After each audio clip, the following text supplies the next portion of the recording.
Olá, meu nome é Vinícius e hoje eu vou falar um pouco sobre lógicas não clássicas.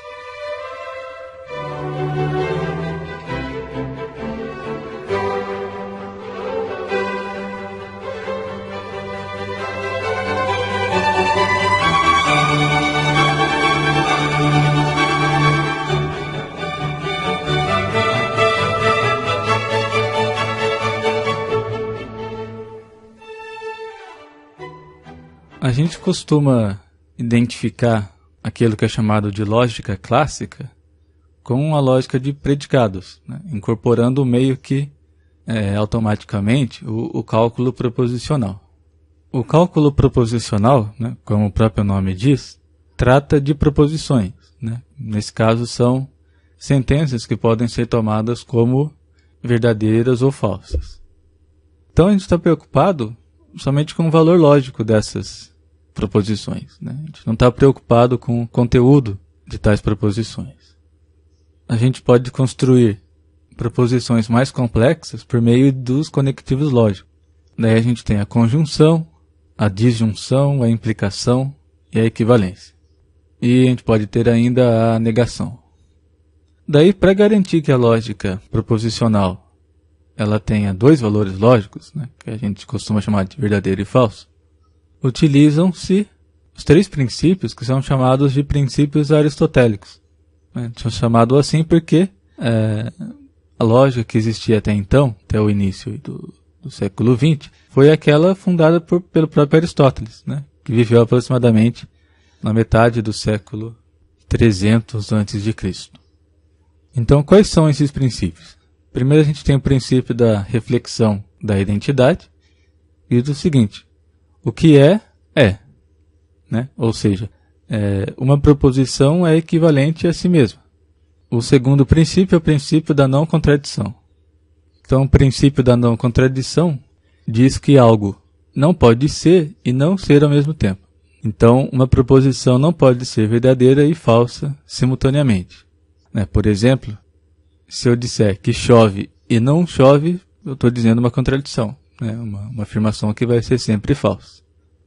E por último eu tenho o princípio do terceiro excluído, que diz que toda coisa deve ser ou não ser, né? Não existindo uma terceira possibilidade. Então, uma proposição ela é ou verdadeira ou falsa. Não existe outra possibilidade, né? Não existe uma terceira possibilidade. Então, quando eu digo chove ou não chove, isso é uma tautologia. Então, isso vai ser sempre verdadeiro. Porque sempre vai estar chovendo ou não vai estar chovendo. Agora, a lógica de predicados, que é também conhecida como lógica de primeira ordem, é uma extensão do cálculo proposicional. Daí você passa a contar também com os chamados quantificadores, que a gente conhece. A gente tem o quantificador existencial e o quantificador universal. Você vai ter também símbolos funcionais e predicativos, que vão permitir que a gente crie sentenças mais complexas. Então, a partir dessa estrutura, você passa a criar as chamadas teorias de primeira ordem, como, por exemplo, a teoria de números, a teoria de grupos e assim por diante. Bom, então, esse é muito rapidamente um panorama geral daquilo que a gente entende por lógica clássica. Antes da gente entrar no âmbito das lógicas não clássicas, acho que é interessante a gente falar um pouco sobre um episódio na história da matemática que vai mudar a própria concepção da própria matemática, né? Que é o surgimento das geometrias não euclidianas. Então, na geometria euclidiana, considera-se, por exemplo, que por um ponto fora de uma reta, passa somente uma reta paralela àquela reta inicial. Essa é uma versão do que é conhecido por quinto postulado de Euclides. Esse postulado intrigava bastante os matemáticos, só que ninguém tinha pensado que ele poderia ser de repente falso, porque até então a geometria euclidiana era considerada como a geometria real do espaço, né, no sentido de espaço físico mesmo. Até que alguns matemáticos descobrem que é possível criar novas geometrias através da negação do quinto postulado de Euclides. E a consistência dessas novas geometrias é assegurada pela própria consistência da geometria euclidiana. Eu não vou entrar muito em detalhes sobre isso agora, mas o que as geometrias não euclidianas trazem é a possibilidade de você negar certos princípios básicos e mesmo assim obter teorias que são, pelo menos internamente, consistentes. Então essas teorias saem um pouco dessa intuição que vem da física, por exemplo, para estudar quais são as possibilidades lógicas que podem surgir a partir de um certo conjunto de pressupostos, né, ou axiomas.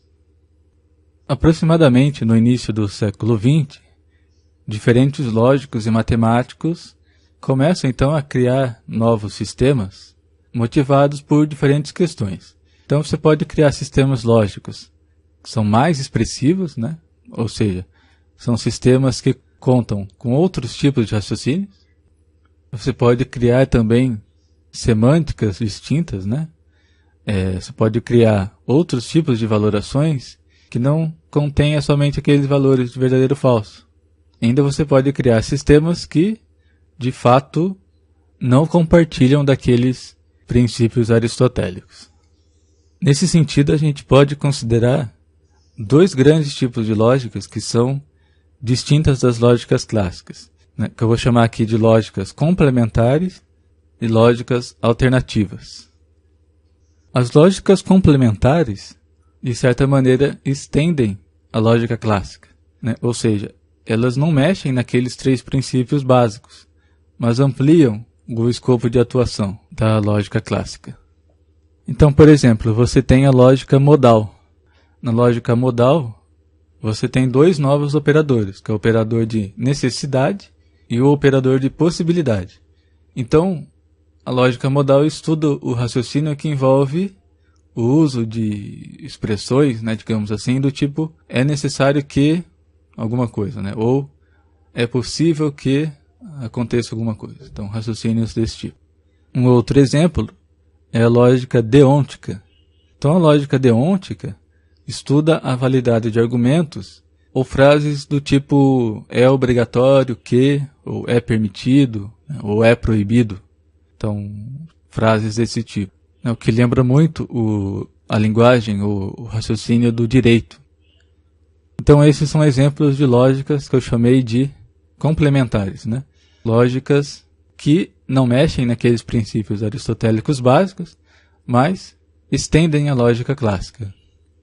Mas, por outro lado, a gente tem as lógicas alternativas, que são lógicas que, de fato, negam alguns dos princípios básicos da lógica clássica.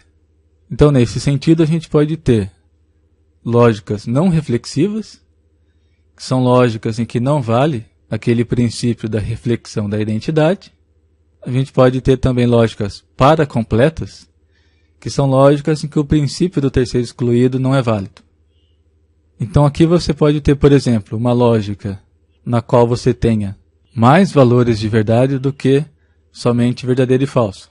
Inclusive, você pode ter infinitos valores verdade. E também você pode ter lógicas em que uma sentença ela não é verdadeira e nem falsa. Então, nesses dois casos, você vai ter uma lógica em que não vale o princípio do terceiro excluído. E por último, a gente pode ter lógicas paraconsistentes, que são lógicas que negam o princípio da não contradição. Então, no caso das lógicas paraconsistentes, o grande desafio é permitir que uma sentença seja verdadeira e falsa ao mesmo tempo, né? Portanto, permitir que exista uma contradição nesse sistema, sem que ele seja trivial.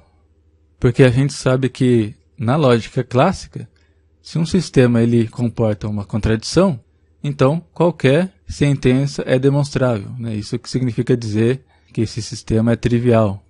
Então, um sistema trivial não é de muito interesse. Então, uma lógica é paraconsistente se ela consegue trabalhar com contradições sem que seja trivial. Então, o que eu fiz aqui foi dar um panorama geral das lógicas não clássicas, né? Que podem ser lógicas complementares ou lógicas alternativas. Claro que essa nomenclatura que eu usei aqui, ela pode variar, dependendo da pessoa que está escrevendo. Você pode ter também vários sistemas diferentes que se enquadram em cada um desses tipos de lógicas. E outra coisa que você pode ter é combinações entre lógicas. Pode acontecer isso também. Para finalizar, eu vou fazer 2 destaques aqui. Primeiro, vale citar que, por exemplo, a lógica paraconsistente possui diversas aplicações, principalmente na área de inteligência artificial e robótica, para fazer o tratamento de informações que vêm do ambiente. A gente sabe também que a ideia de computador, ou computação, que a gente tem atualmente, é clássica, ou seja, a lógica subjacente à computação é a lógica clássica. Mas também já existe a ideia de uma computação paraconsistente, ou seja, você pode ter uma nova lógica, no caso a lógica paraconsistente, que fundamenta a ideia de computação, uma nova ideia de computação. E a segunda coisa que eu gostaria de destacar é a lógica fuzzy. A lógica fuzzy tem por objetivo modelar o raciocínio aproximado. Então veja, com 2 valores de verdade, verdadeiro ou falso, a gente acaba ficando limitado em certos tipos de raciocínio. Por exemplo, uma pessoa de 1,80 m, ela é alta? Se você tem 2 valores de verdade apenas, você vai poder responder sim ou não. Então, se você considerar que uma pessoa de 1,80 m ou mais é alta, então uma pessoa de 1,80 m vai ser alta. E uma pessoa de 1,79 m, daí você teria que classificar como baixa, mas a gente sabe que ela também está perto de ser alta. Então, na lógica fuzzy, você vai ter infinitos valores de verdade. Então, as proposições podem ter valores intermediários entre verdadeiro e falso. Essa ideia vai ser aproveitada numa teoria de conjuntos fuzzy, em que, nessa teoria, ao invés de você ter, por exemplo, que um elemento pertence ou não a um dado conjunto, ele pode ter graus de pertencimento a esse conjunto. Então, naquele caso da pessoa de 1,80 m, por exemplo, você pode ter 2 conjuntos, um conjunto alto e um conjunto baixo.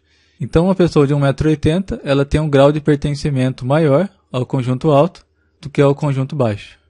Daí, quando você pega uma pessoa de 1,79 m, essa pessoa também tem um grau de pertencimento ao conjunto alto, que é maior do que o grau de pertencimento ao conjunto baixo. Então, você consegue modelar esse tipo de situação com mais facilidade. Então, a teoria de conjuntos fuzzy encontra também inúmeras aplicações, por exemplo, na área de medicina e engenharia.